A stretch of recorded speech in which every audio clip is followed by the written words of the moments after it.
YAHAWASHI YAHAWASHI Barakatah YAHAWASHI Barakatah YAHAWAH Barakatah YAHAWAH Barakatah YAHAWASHI. Y'all, I cannot believe what I'm reading on this bill HB 2079 coming out of Hawaii, where it's actually legalizing kidnapping across state lines. It also forbids the entire state of Hawaii, including the governor, from disclosing records or extraditing any kidnapper charged in another state, so long as the kidnapper alleges that the purpose of taking the child was to provide access to gender-affirming care. It also forbids the courts from returning any child kidnapped from their home state. It gives them legal jurisdiction over your child. It also makes it a crime to interfere with the kidnappers or to disclose any data about the gender-affirming care with anyone other than the kidnapper petitioner, even if it's ordered by another court. And it would also become a crime under state law to comply with any oversight or investigation into the kidnappings from out.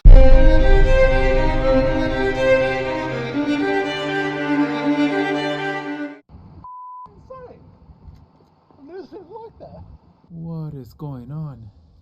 That is so cool. The glowing streaks in the sky, so bright, people surrounded by the city lights were able to clearly see it all. Users online saying they saw it all the way from Temecula, the Coachella area, Orange County, many parts of LA, and other parts of California.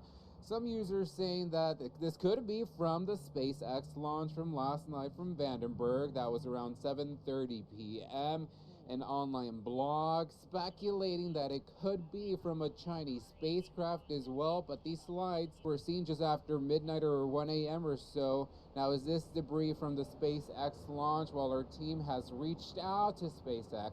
We're waiting to hear back, but we will keep working hard to figure out what exactly happened in the sky, what caused this celestial ignite to light it up.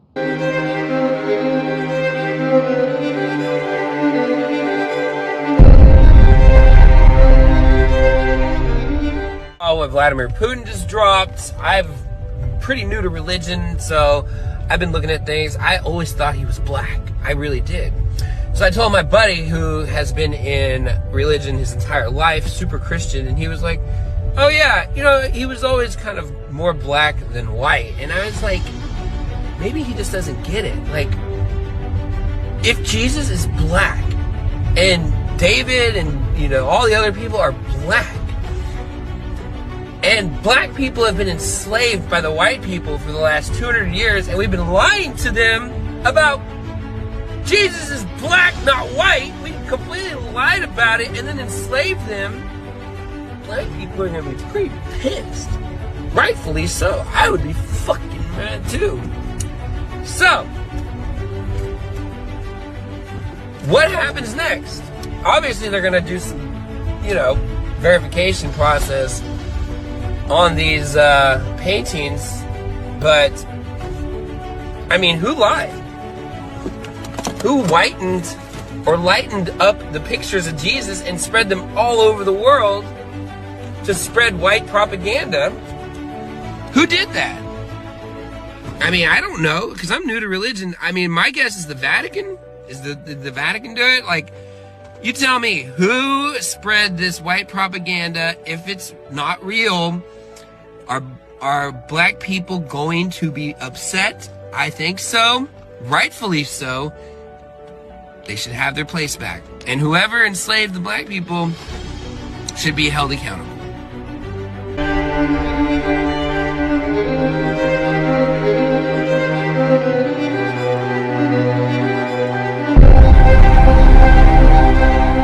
Regional tensions over the war in Gaza are escalating, with word of a reported deadly Israeli airstrike in Syria. The targets, Iran's embassy in the capital, Damascus, and several members of the Iranian Revolutionary Guard Corps. Journalist Alex Cadier is in Tel Aviv following this developing story for us. Alex, what more can you tell us about these strikes? Well, this was an Israeli airstrike which targeted a building adjacent to the Iranian embassy in Damascus. General Mohammad Reza Zahedi was confirmed dead. He was the commander of the Iranian Islamic Revolutionary Guard Corps Quds Brigades, and that means he was in charge of the Revolutionary Guard's operations in Syria and Lebanon, including, crucially, the relationship with Hezbollah. We understand his deputy and 4 other members of the Revolutionary Guard were also killed in the strike. We don't have official confirmation from Israel of being behind the strike, but both Iranian media on the ground and security sources speaking to the Reuters news agency saying that this was an Israeli strike. Now, the general will be the most senior Iranian official killed since Qasem Soleimani was killed in the U.S. airstrike in January 2020. So this really will be a very, very high-profile hit for the Israelis. And we heard from the ambassador to Iran vowing in Damascus, I should say, vowing for a decisive response. So the real concern now is an escalation between the Hezbollah a militant group backed by Iran in southern Lebanon who've been fighting with Israeli forces over the last few weeks. That has been simmering. The concern now is that it could blow up into an all-out war. And the all-out war is going to be World War III, man. And it's prophesied about, you know what I'm saying? You go to Revelations 11 and 14. The second woe was past, and behold, the third woe cometh quickly. So we know that that's talking about World War III. The third woe cometh quickly. You read Revelations 9 and 12, one woe is past, and behold, there come 2 more woes so after. So this is how you know that 3 woes were prophesied about in Revelations 8 and 13. Woe, woe, woe. Okay, and the third one cometh quickly. Okay, and Israel, Iran, Russia, they all have a big part to play now. When you go to Jeremiah, okay, Jeremiah was prophesying against Babylon. He wasn't prophesying against Babylon back in the day, okay, even though this letter is written to those who were, you know, enslaved, captured, but at the end of the day, he was talking about a future Babylon, okay? Now, when you go down here, it says, therefore, hear the counsel of YAHAWASHI, that he have taken against Babylon and his purposes, okay? That he have purpose against the land of the Chaldees. It says, surely the least of the flock shall draw them out. Surely he shall make their habitations desolate with them. So who's going to pull Babylon out to war? We all know who that is. Israel. They own America. Okay? Point blank period. They're funding what's happening in Gaza right now. They'll fund any way to help them. Okay? And when World War III pops off, they're going to be helping them. Now, when you go to Jeremiah 49 and 20, one chapter before, it tells you who. It says, therefore, hear the word of the counsel of YAHAWASHI that he had taken against Edom. Okay, so Edom is in that land today. It's not the Israelites. Okay, we saw Russia, okay, open the oldest church ever.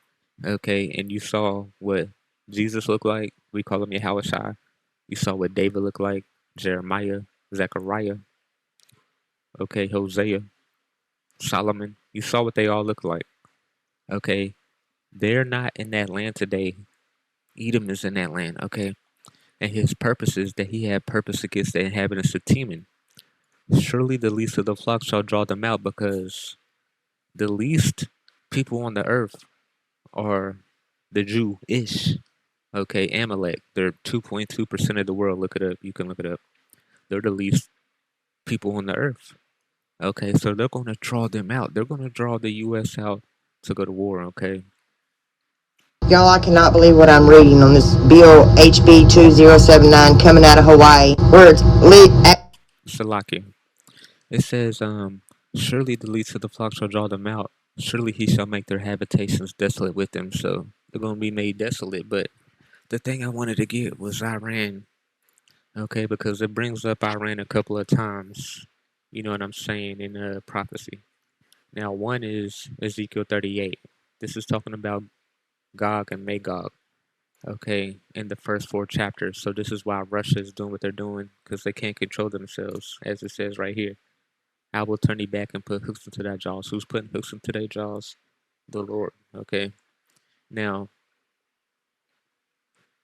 when you go down, the first nation that it names that would help Russia is Persia. Okay, Persia, Ethiopia, and Libya with them. You can look up the African countries that have joined military cooperation with Russia over the last 5 years, and it's basically these nations if you look up on an old biblical map. Okay, but Persia is Iran. Okay, you can go look that up yourself, but I'll look it up for you. Okay, I always gotta look it up. Okay, they changed their name from Persia to Iran in 1935. Okay, Iran in 1935 by this guy marked a significant turning point, symbolizing a deliberate reconnection with the nation's ancient past and step toward modern nation statehood. Okay, when did Iran turn into Persia? March 1935. That's when they changed their name. Okay, so Iran has a lot of they have a part to play. Okay, now when you read down one,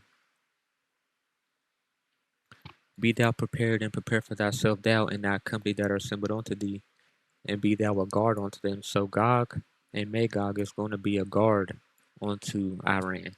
Now, you can go look up Iran and Russia relations. I just typed this in Google, okay, and I went to news. As you can see, Iran and Russia enter a new level of military cooperation. Russia says it's working on a major new agreement with Iran. This was December 12th. Okay, how the war in Gaza brought Iran and Russia closer 3 weeks ago. Okay, so it's not that hard to see if you know how to put the pieces together, and if your YAHAWASHI guides you in the right direction. You know what I'm saying? Also, in 2nd Ezra 15, there's also prophecy of Iran, and I'll read it.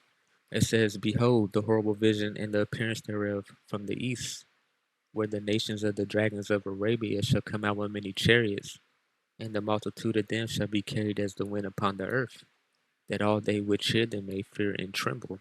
Okay? It says also, "The Carmaranians, raging in wrath, shall go forth as the wild boars of the wood, and with great power shall they come and join battle with them, and they shall waste a portion of the land of the Assyrians." So, if we look up Carmaranians, okay, we can look it up. Go to Google, you know what I'm saying? The Carmaranian region, 210 AD. Okay, because this is talking about future prophecy. But when you go to an old map, okay, Carmarania, Persia. Okay, this is Iran. This is Iran right here. Okay, so it's talking about the Arabians going to war with the U.S. Okay, but also it talks about them raging in wrath. Okay, they're going to be joining with them. Now, when you go down, it says, "And then shall the dragons have the upper hand, remembering their nature, and if they shall turn to themselves, conspire together in great power to persecute them." Okay, so basically what it's telling you is that the Middle East, okay, when this is not even the Middle East, okay, it's northern East Africa. Okay, Israel's in Africa, Arabia's in Africa. Okay, it just is what it is, but you know, white supremacy changed it. They built the Suez Canal, and then that's how they turned it into the Middle East because they didn't want nobody to know, but you know, it is what it is. So that's the prophecy, man. So we're getting closer and closer to World War III.